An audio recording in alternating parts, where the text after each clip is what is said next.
Buddy. So I'm Tani from Curvy Girl Weight Loss, and I help women who have 50 or more pounds to lose weight naturally with no pills, potions, promises, no gimmicks or fads. I teach women how to eat clean, move their bodies, learn to love it, and most importantly, have the mindset and behavior shifts that they need in order to find lasting weight loss success. So today I'm talking to you about one of my very favorite subjects, how to reduce or eliminate added sugars from your diet.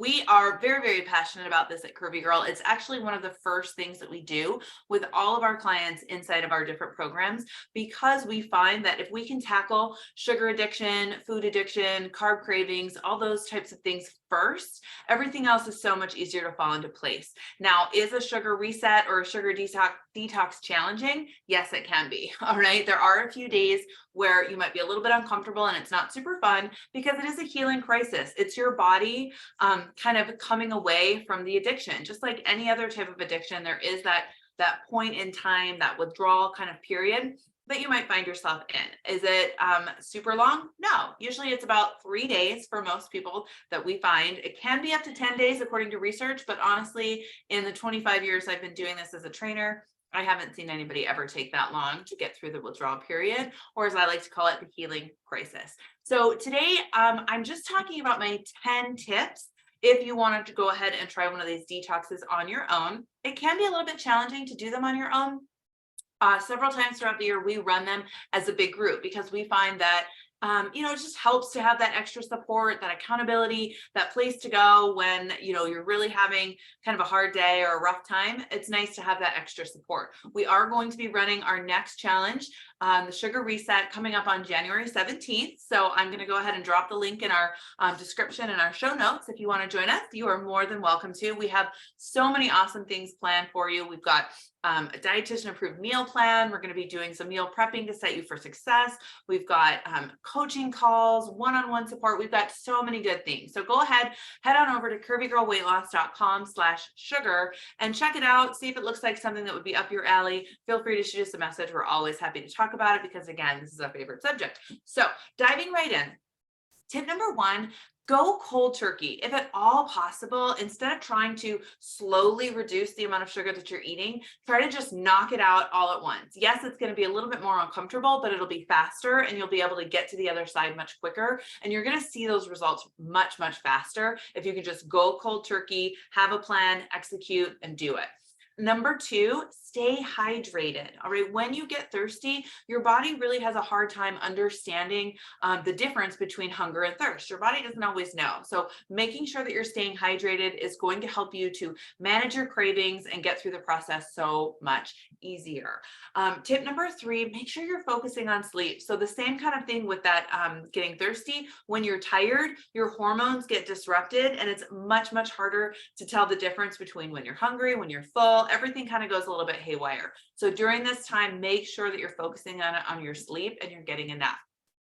Tip number four, make sure you're eating enough protein. That's going to help so much to make you feel fuller, make you feel more satisfied. It's going to slow down the absorption of that sugar in your body, all that different thing. Same thing, number five, make sure you're getting enough fiber. So getting protein and fiber is going to slow things down. It's going to keep your blood sugar at a much more even keel, and it's going to be a lot easier to get through this process. So again, that should be part of your plan, planning in your protein, planning in your whole food fibers.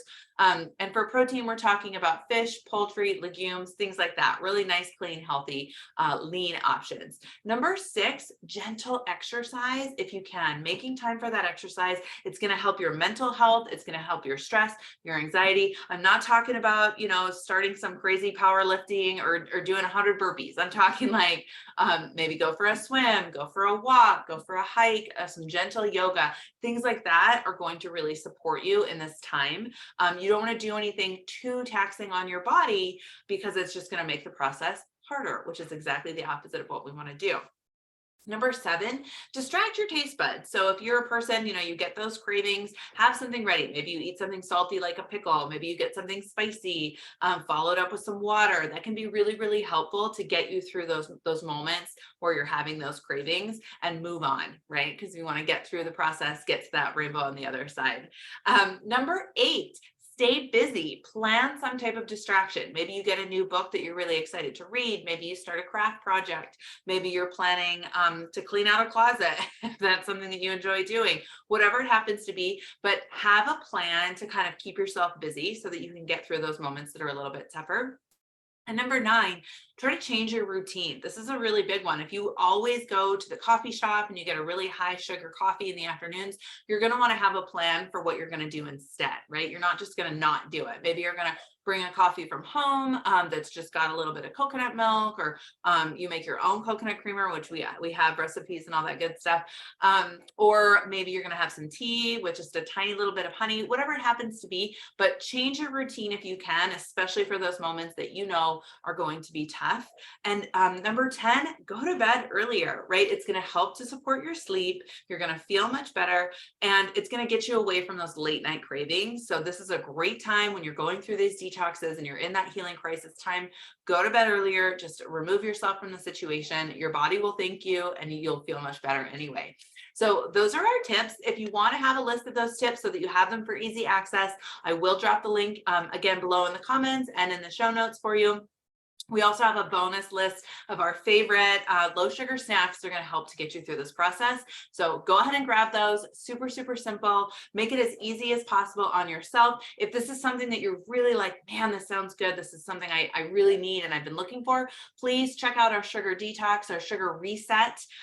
We don't do any pills. We don't do any shakes or anything like that. This is whole foods support.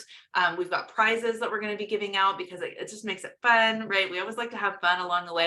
We keep it simple, we make it fun, and I hope that you'll join us and we can help you along your journey so that you can get healthy, vibrant, feeling good, and ditching sugar. We don't need those added sugars. They're not helping your body, and we're going to dive deep into those for those 5 days. So thank you so much for being here, you guys. I will see you next time.